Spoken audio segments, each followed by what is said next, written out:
Muito boa tarde, na paz de nosso Senhor e Salvador Jesus Cristo. É com muita alegria que estamos iniciando o programa Avivando as Nações, este programa que é direcionado ao seu lar, ao seu ouvinte, que está sempre sintonizadinho conosco aí. A sua companhia muito nos alegra, por isso estamos aqui, felizes, não vendo a hora de chegar o domingo para juntamente convosco estabelecer esta comunhão. Liga para nós, o telefone está liberado, 3341-1626, peça seu hino, faça seu pedido de oração, participa conosco. A sua presença aqui é muito nos alegra, né? Eu estou aqui agora também com o irmão David Lucas e ele estará se apresentando aqui e também trazendo a leitura de uma carta aqui para os nossos ouvintes. Se você quiser apresentar sua carta a nós, quiser expressar suas ideias, esteja à vontade também, tá? Liga para o programa, tiver alguma dúvida, mandar uma carta para o programa, esteja à vontade. David Lucas estará aqui lendo esta carta, com toda liberdade, irmão. A paz do Senhor, irmão Zé Augusto. Quero aqui ler uma carta aqui para os ouvintes deste programa, Avivando as Nações. E diz assim: Zé Augusto, escrever ao seu programa é sinônimo de alegria. Peço que você fale um pouco sobre a mudança do coração humano. Muitos querem ir até Cristo, mas não se aceitam mudar por Cristo. Querem permanecer do mesmo jeito. A falta de fé, de esperança, de perseverança. O mundo cada vez mais entra na disputa capitalista, que não corresponde à sua sede espiritual, e por isso eles se destroem uns aos outros, lutando por poder, por posição. Países que se preocupam com sua economia, é impressionante como as coisas têm ganhado mais valor que as pessoas. A nossa geração está preocupada com grandes coisas, e uma frase que sempre guardo comigo, Zé Augusto, que diz assim: não tropeçamos nas grandes montanhas, mas nas pequenas pedras, as coisas pequenas que causam grandes estragos, como a casca da banana, o caroço do feijão, prego, etc. Que Deus abra nossos olhos para contemplarmos a beleza sem deixar de ver os perigos nas minúsculas coisas do mundo. Uma pequena fofoca pode matar uma pessoa. Precisamos amar mais, ser mais semelhante a Jesus. Um forte abraço, fica com Deus. Todos que estão ouvindo este programa, e desde já, muito obrigado. Foi feita a leitura dessa carta aqui. Agora estou passando aqui para o irmão Zé Augusto. Muito obrigado, David Lucas, por ter lido essa carta, conosco participado. Este ouvinte, eu vejo aqui que ele está bastante... uma pergunta muito interessante, né? Elogiar ele por esse pensamento, por essa forma de se expressar. Eu vejo que ele está expressando na carta como uma pessoa que está espantada com os horrores que estão cercando o mundo. O mundo está sendo bombardeado realmente com violências que são imagináveis, irmãos. Primeiro, meu irmão, isso estava predito por Jesus também, né? Ele já havia proferido, profetizado. Cada vez que o ser humano distancia de Deus, ele é capaz realmente de coisas horrendas. Ele não se mata só apenas, ele tira a vida também. Além de matar a si próprio, ele é capaz de tirar a vida. Eu sempre digo que o maior líder não é aquele que governa uma nação. O maior líder é aquele que governa a sua língua, o seu espírito, a sua mente, o seu coração.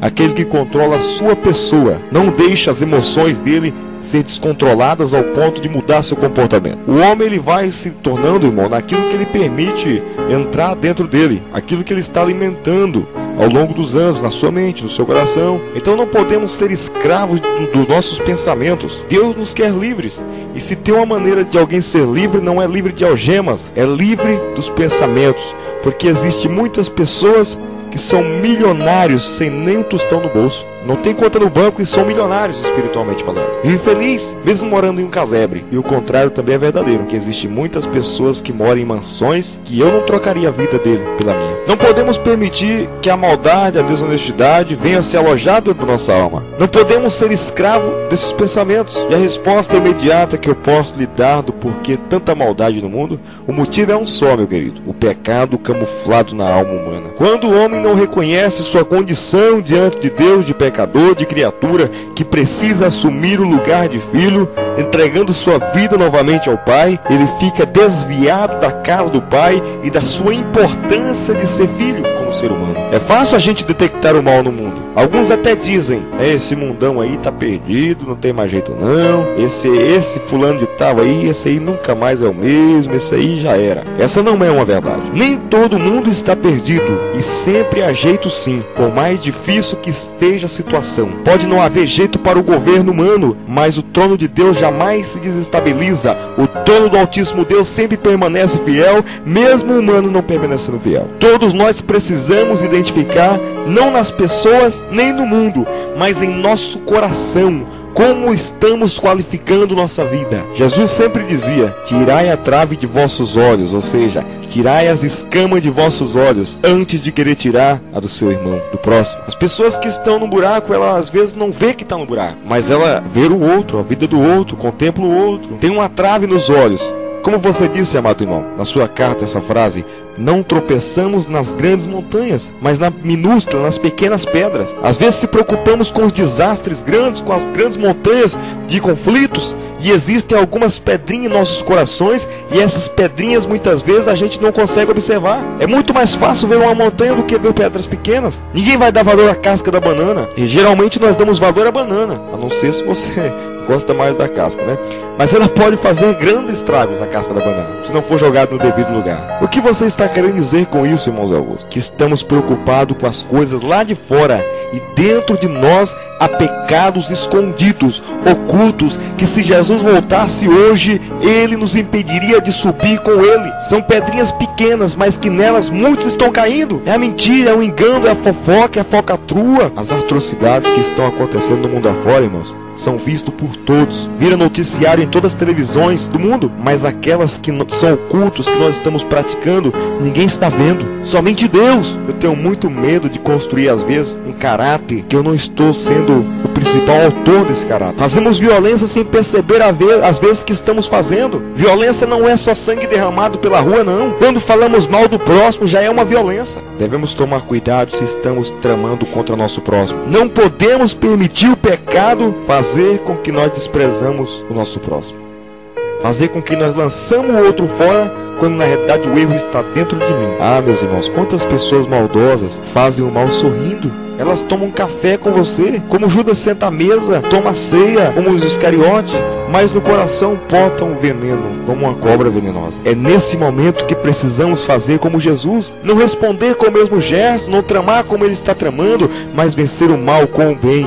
O mal só prevalece enquanto o bem não chega. É o nosso compromisso como cristão e como ser humano, nunca permitir que a violência saia dos noticiários, da televisão e entre em nossas casas, em nossa família. Não podemos deixar, como você disse, irmão, na carta, os objetos ser mais preciosos do que seres humanos. Eu lembro de um professor que estava numa sala de aula e ele de repente começou a se expressar e dizer: quem aqui tem um sonho? E todas as crianças começavam a dizer: eu sonho em ser professor, eu sonho em ser cientista, eu sonho em ser assim por diante. Cada um tinha um sonho na sala, agropecuária, veterinária e tal. De repente uma criancinha disse: eu quero ser a televisão, professor. O professor indignado: televisão, meu filho? Sim, professor. Aí acabou a aula, as crianças foram embora e o professor barrou aquela criancinha, chamou ela no canto e disse: senta aqui no colo do tio, filho. Aí ele sentou e ele disse assim: meu filho, você disse que quer ser uma televisão, por que você quer ser uma televisão? Ele falou assim: professor, quando você acaba a aula que o senhor vai para a casa do senhor, o que o senhor faz quando chega em casa? Eu ligo a televisão. Ele falou: pois é, lá em casa quando eu chego tá todo mundo ao redor da televisão. Ninguém quer saber como eu estou indo na escola, ninguém quer saber das minhas notas, ninguém quer saber de conversar comigo, de dialogar. Então eu quero ser uma televisão, porque a televisão ganhou espaço na minha casa. Mamãe não sai da televisão, papai não sai da televisão, então eu quero ser uma televisão. Quando ela é estragada, é a primeira a ser arrumada lá em casa. É de se pensar, é de parar, irmão. Como a gente chegou a tal ponto, meus irmãos? Nunca imaginaríamos que coisas, objetos ganharia mais espaço em nossas casas do que o nosso filho, do que a nossa pai, do que a nossa mãe. Quando a igreja bloqueou o uso da televisão, muitos diziam: que é isso? Os nossos líderes, pastores estão impedindo tudo. Não que a igreja liberou hoje a televisão. Existem casas que se controlam a televisão, mas existem casas que são controladas pela televisão. O botão está do lado de dentro. Existem lares que hoje entendem o que a televisão trouxe como fruto para eles. Antigamente, O que existia em nossas salas antigamente? É um bom pensamento a se pensar, porque não tem como ficar reclamando o que passou, mas podemos ainda recuperar o que foi perdido. O que tínhamos em nossas salas antigamente, irmão David Lucas? Não é da nossa época, mas se perguntássemos a nossos pais, porque já me disseram, já conversando, dialogando com eles, eles dizem que antigamente, eu mesmo já morei no sítio, na sala tinha uma enorme rede, sofá, uma mesa pequena. Antigamente ninguém almoçava na cozinha, o almoço era na sala. Quando chegava alguma visita, se era homem, ficava na sala conversando com o dono da casa, se era mulher, ia para a cozinha conversar com a esposa do dono da casa.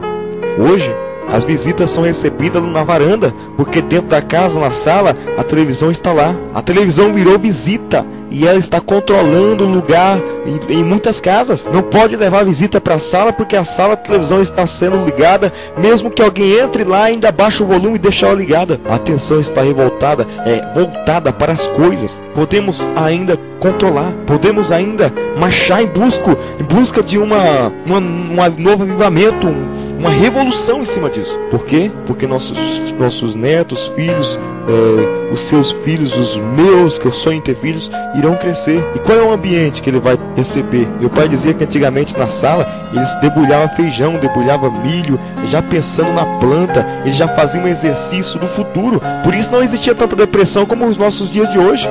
O povo pensava, o povo estava apto a pensar, a planejar, a ter sonhos, a um futuro, a dialogar, a conversar. Tem mais tempo. Agora hoje o tempo se foi, irmão. O mundo, ao invés de ir para frente, realmente sabemos aonde isso tudo vai dar. Mas reclamar, como eu disse, não vai adiantar de nada. Precisamos sim buscar mudar nossas vidas no tempo que nos resta, rever nossas escolhas, nossas qualidades de existência. Nós somos humanos, temos pensamentos. Os nossos maiores problemas não estão nos obstáculos do caminho, mas na escolha da direção que nós tomamos. De nada adiantaria pular obstáculo, pular a barreira, como nossos pais na fé fizeram, morrerem no Coliseu Romano, comido por feras, e agora nós perdemos a rédea, perder a direção, morremos como peixe fora d'água. Jesus é a nossa fonte ainda, irmão, a nossa direção. Sem Ele nada podemos fazer. Ninguém nessa terra pode levantar e dizer: eu já estou perfeito, não existe nada em mim para mudar. Todos nós precisamos ser melhores do que somos, e às vezes descobrimos que precisamos mudar ouvindo o testemunho, dialogando com o outro. Por isso que é bom conversar, escrever cartas. A troca de pensamentos, de sabedoria é linda, meus irmãos. Antigamente não existia tanto a doença chamada depressão, como eu disse, por causa disso. Porque quando o povo fazia negócio, eles levavam porco, galinha para vender, e chegava lá, eles negociavam e nem percebiam que nessa troca de mercadoria eles estavam exercitando a mente, o pensamento. Um contava os problemas ao outro, um dizia: estou pensando em criar isso, estou pensando em plantar isso. O outro dizia o que pensava, e quando voltava cada um para o seu lar, voltava com um pouquinho da ideia do outro. Interessante, não é mesmo? Eles não falavam muito do outro, falavam sim sobre si próprio, sobre seus investimentos, sobre seus pensamentos. Tem pessoas que é mestre em falar do outro, mas quando vai falar de si mesmo, ele é um desastre, não tem nada a dizer. E hoje o programa Avivando as Nações, ele quer ser essa troca de pensamentos e diálogo com você. Às vezes, ao contar nossos problemas nas cartas, nós também refletimos sobre os nossos próprios problemas e vemos que somos tão iguais como humanos e precisamos mudar. Deixar as montanhas quietas e remover as pequenas pedrinhas, como o irmão diz, porque isso vale a pena, meus irmãos. O ser humano que não tem medo de escrever seus pensamentos, suas questões, ele vai ser sempre um ser humano especial na vida. Não tenha medo de mergulhar em seus defeitos. Quando Cristo entra em nossa vida, a primeira coisa é anotar quem éramos e agora ver quem nós estamos se tornando. Ser cristão é isso, viver Cristo de novo. João, Pedro, Tiago, esses homens eram os que mais andavam ao lado de Jesus. Esses três homens eram os que mais andavam com ele, e portanto eram os que mais tinham defeitos. Se você tem tantos defeitos para ser mudado, você não pode abandonar Cristo. Você deve estar perto dele, porque você estando perto dele, você depois vai ter testemunho de vida para contar, e você vai ser mudado por ele. João foi um dos que mais sentiram a sensibilidade do amor de Deus, porque ele sabia que ele foi mudado por esse Deus. João tinha um apelido muito lindo: filho do trovão. Saía dando faiscada em todo mundo, derrubando ave, queimando tudo. Imagina como não era. Tem muitos filhos do trovão hoje também. Ele chega perto de você, você ouve ele falar um pouquinho, já fica todo perdido, dá raiva em todo mundo. Mas Jesus transformou João em um apóstolo do amor. É isso que ele quer fazer em nós. Ele quer deixar impregnado na nossa alma que ainda é possível mudarmos, que ainda é possível ser livres, pensar como Jesus pensou, andar como Jesus andou nessa terra. Tenha disposição de curar essas feridas. Quantas pessoas morrem antes da hora, meus irmãos? Não tem mais sentimentos, não consegue mais amar, não consegue mais se doar, não tem mais esperança. Cada dia que acorda não vê a hora de passar logo aquele dia, e a gente morre antes da hora quando a gente enterra nosso pensamento e nossa vontade pela vida, quando se transformamos em caixas de ódio, de rancores. Por isso eu disse que o maior líder é o que governa seus pensamentos, que é livre interiormente para pensar, porque encontramos pessoas aí com 80 anos, são mais novinhos do que com pessoas que são aí com 30 anos de idade, 25, no ponto de vista afetivo. Tem até um amigo nosso, quero mandar um alô para ele agora que está ouvindo o programa, ele é muito conhecido na cidade, o nosso amigo é o Primo, ele vende doces aí, cria galinhas. O Primo é um exemplo de pessoa, não se entrega ao cansaço do corpo e do tempo. Não adianta os homens querer renovar o mundo, como Paulo disse. É o nosso entendimento que precisa ser renovado primeiro, para depois renovarmos o mundo ao nosso redor. Se você olhar para você com um pouquinho mais de sensibilidade e respeito, você com certeza olhará para o seu próximo com um pouquinho mais de respeito também. E isso, meus irmãos, só Cristo pode fazer no coração humano. Os remédios até faz a pessoa